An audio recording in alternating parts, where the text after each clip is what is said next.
So now the next one I'll be measuring is I will show you another formulation you can make. Okay, this one will be suitable for if you have clients that will be able to pay for it. Okay, or if you're making it for family use, or if you have a client that will be able to pay for it. Okay, so now I'll be using a different container for this. Okay, so I'm making a small batch of this just to show you how it's done. So to this I'll be adding only 90 grams of my shea butter. I'm making just a small one.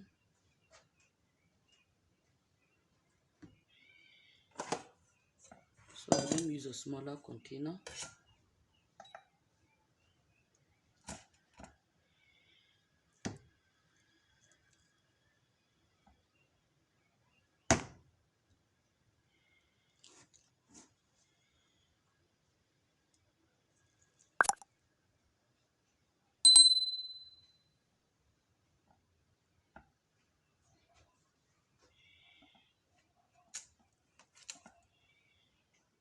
So this 90 grams.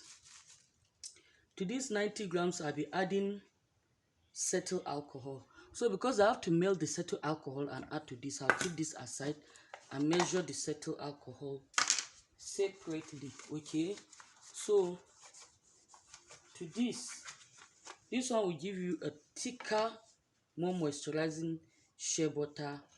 Okay, so I'll be measuring 4 grams of my cetyl alcohol. This is my cetyl alcohol. I'll be adding 4 grams.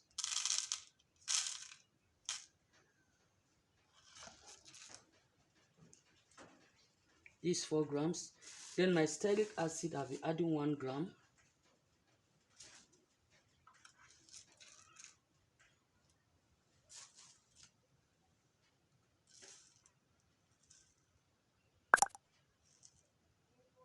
So that's 1 gram of my stearic acid. Okay, so I'll keep this aside. I'll melt it and then add to this later before I will now blend it. So to this I'll also be adding my starch powder, and I'll be adding 1 gram of my starch. This is my starch. You could use arrowroot powder if you have. Okay, so I'm adding 1 gram.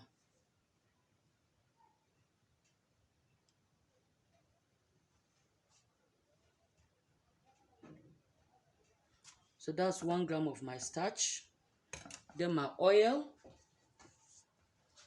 For my oil, I'll be using almond oil. Okay, so for my oil, I'll be using 2 mils of my oil.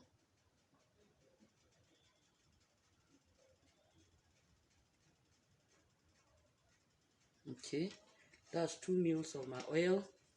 Then my perfume, I'll be using 1 mil. Now for my perfume, I'll be using